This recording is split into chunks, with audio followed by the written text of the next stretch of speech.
Wolfmade was born in Schaumburg, of present-day northwestern Germany. He migrated to the Dutch settlement at Cape Town and worked for the Dutch East India Company as a soldier and after retirement as keeper of the menagerie of the company or as a dairyman. Many of the earliest European colonies were established by commercial companies, rather than through the direct intervention of the governments of European nations.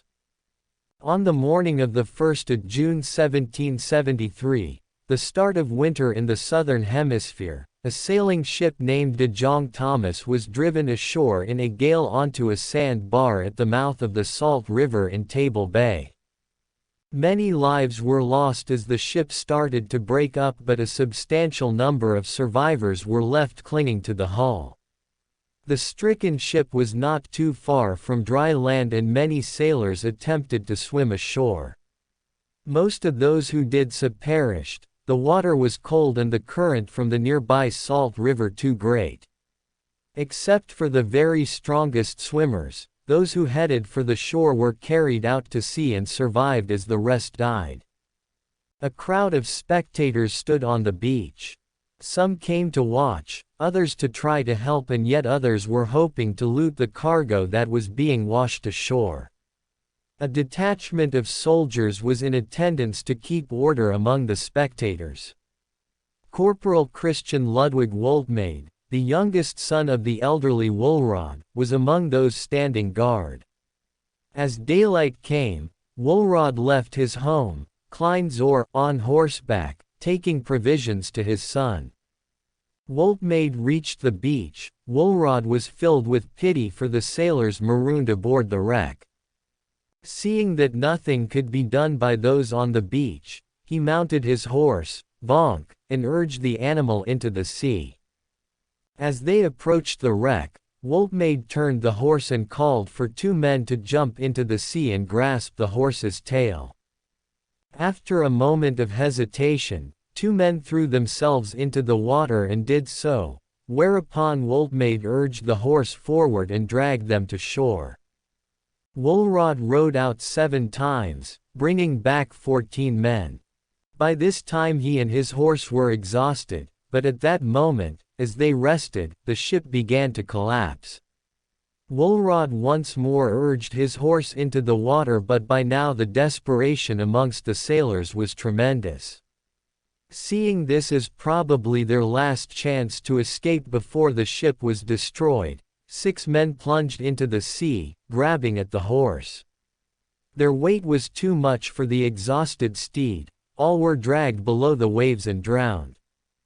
Wolfmade's body was found the next day, but the horse was not found. Of the 191 souls on board, only 53 survived, and of these 14 were saved by Wolfmade. Wolfmade did not immediately become a hero. The captain, Van Lammeren, of De Jong Thomas was given an official funeral, but there was nothing so grand for Wolfmade. The general opinion at the castle seems to have been that he was an officious fool who had lost his life unnecessarily. In the first report to Holland, his name is not even mentioned, though considerable space is devoted to the 18 boxes of money providentially saved. This gold was the reason the flotilla had been allowed into Table Bay in the first place, as transporting it by land from Simon's Town to the castle would have been too dangerous given the poor roads, made worse by the storm. However, Karl Thunberg, who had witnessed the event, did not forget Wolfmade, nor did the former's countryman, Anders Sperman, when he wrote his famous book, A Voyage to the Cape of Good Hope, in 1775.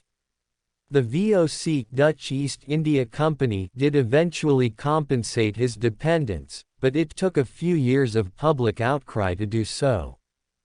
The Dutch East India Company provided amply for his widow and children and named a ship held Wolfmade, taken by the British fleet as prize during the battle in Saldanha Bay on 4 July 1781. A railway station in Cape Town is named after him. The Union of South Africa King's Medal for Bravery, instituted in 1939, or a depiction of Wolfmade's heroic act on its obverse. In 1970 the Wolfmade Decoration for Bravery was instituted as the highest civilian decoration for bravery in South Africa. This was replaced in 1988 by the Wolfmade Cross for Bravery. The Wolfmade Cross was discontinued in 2002, as part of the move towards establishing a new South African honours system, following the advent of majority rule. Thanks for watching. If you enjoyed this small adventure, please like, subscribe and hit that bell for any updates. Feel free to comment down below what you would like to see next on Exploration X.